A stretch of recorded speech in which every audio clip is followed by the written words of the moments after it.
บัดนี้มื้อนี้เป็นวันลามบำเพ็ญบุญนุนทรงจุดประสงค์เทืองญาติเพียน้องผู้เนาห้องทินอาบายมื้อนี้เป็นวันไหว้วันย้ายบุญเข้าสลากประเพณีบุญเดือน10ที่ซุมสาวเพียน้องได้ทำสร้างสุปีเจตจำนุ่งบ่งบอกสิปราดพ่อแม่เต็มบูหานสร้างความสมานสามัคคีได้ห่วมสุมเพ่งตุ่มได้ทำบุญได้เห็นหาเครือวงศาทุกท้องที่มีของกินจังเสียกะเที่ยวตอนว่าทรงเถิงเพียน้องไก่เที่ยวแวะไปยามแน่เนื้อ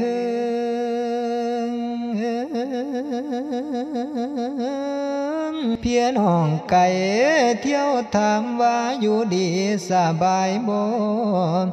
นี่คือจุดประสงค์ขอการทำบุญเข้าสลากฝากความกตัญญูคุณโคนบุญบาปกรรมบ่ต้องฝูงประสาเพียน้องผู้ตายแล้วสู่สวรรค์นั่นละนาสัทธา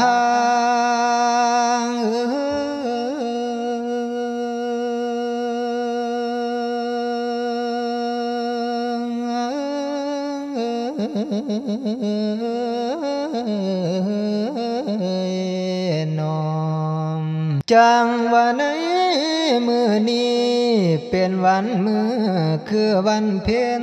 15 ค่ำเดือน10โนกึ่งกำกลางคอนเกือบโมเห็นจังว่าในตอนเศร้าแดดกะส่องเผยสีพวกญาติมิตรมวลมีทุกสถานแถวบ้านเตรียมอาหารหวานสมข้าวงาข้าวตกแต่งแยกเป็นทันที่ทันข้าวเหนียวปั้นและหมากพันทุกสิ่งนั้นกะสั่นแต่งแปลงหาเติมศรัทธาภาษาทาสารทุนหนุนพร้อมน้อมใจมวลอานิสงส์สุดประเสริฐเลิศอยู่ใต้ดุมฟ้าได้สีสู่ดอกคิดบุญเมื่อนี้ฟ้าแจ่มแจ้งสุริสองใสสีสาดในคุมเวจีตั้งกะดีใจโดนตั้งแต่ทวนทันสู่ปะปะกังขังอยู่ทุกลาทนบนต่อสู่เวียนหอมจนลอยแหงจางว่ากาสบแมงกาสบท้องป่องได้แสนเสียงห้องคำให้คำแล้วบ่อีลูเมื่อนี้บุญทรงอยู่ได้ผลบอนดอกจองจำดุจจากคุมนาโลกสัวเวลาเพียงข้างพญายุมเพิ่นเผยให้ไปจากเขาให้ขึ้นตาวคนกาตาแล้วเลี้ยงเจ้าไว้เฝ้าบ่อยู่ดนอีแม่ส่วนกับเฝ้ายังเป็นสายตาใหญ่เด็กหนุ่มข้าน้องกะหัวยุ่มสิได้ไปเห็นหาสุมแสงพี่น้องเก่า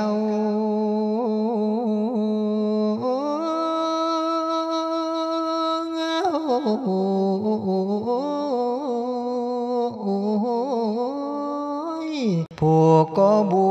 ญแต่งเต่าเงาไว้ว่าทรงงามเพิ่นว่าหอมดอกเกียคืดหอดแต่ความหลังหอมหลอกหังคืดหอดแต่ความเก่าเลียนู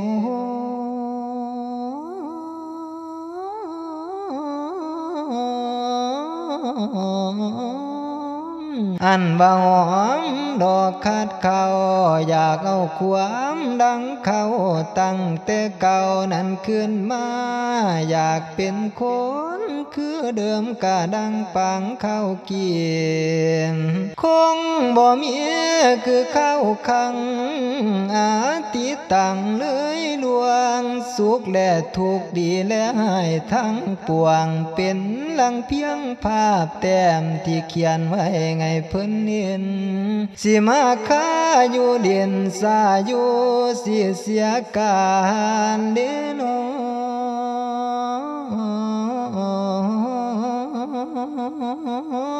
โลกสงสารเมืองคนบนไปก็เพียงนานเลาะสันผู้หมูเครือไม่ไปมาบ่เป็นง่ายตะเว้นสายแดดสิฮ้อนมันสิสาระวังทางรอเรียบข้างเฝ้ายางทั้งหิวโหยเตียนเตะตองเอาหินกะต้อยตำตีนตองแล้วเรามาถึงห้องภูมิสถานบ้านเกิดเก่า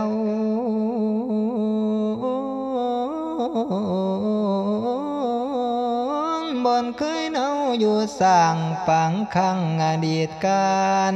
ว่าโอ้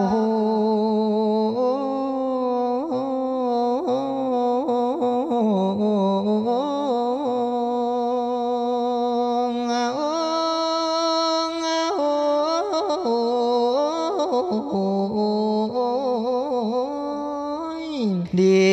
ใจหลายได้ขึ้นบ้านมีสุขหลายได้ขึ้นบ้านจากไปด่วนแสนนานลูกหลานคอยอยู่ดีบ่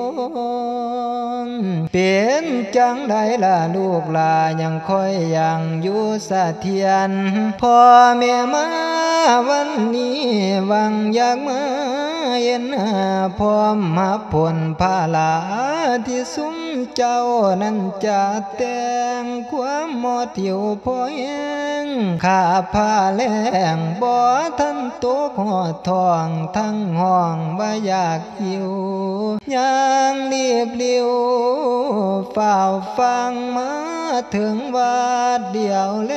ลาดลูกหลานแม่มาบอกถามมาสอหลายแจกะเลสองสุมญาติเมียเพียนห้องของข้าไปอยู่ใส่เดือบ่ได้มาห่วมกะทำบุญบ่ท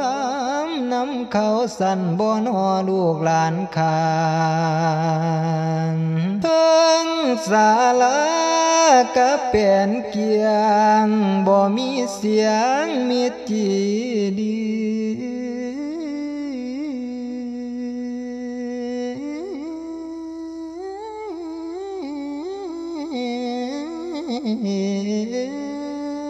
เดี๋ยวงวกพุ่นงวกพี่ใจเศร้ากับพงกันอยากกินข้าวจากปันจำกับแจวจากคำพอให้ความหิวได้แต่ยืนน้ำลายย้อยอยากกินก้อยอยากกินเมียงพันผู้เขี้ยวมากอยากกันได้กะทอนั้นทางหิวท้องบ่ได้กิน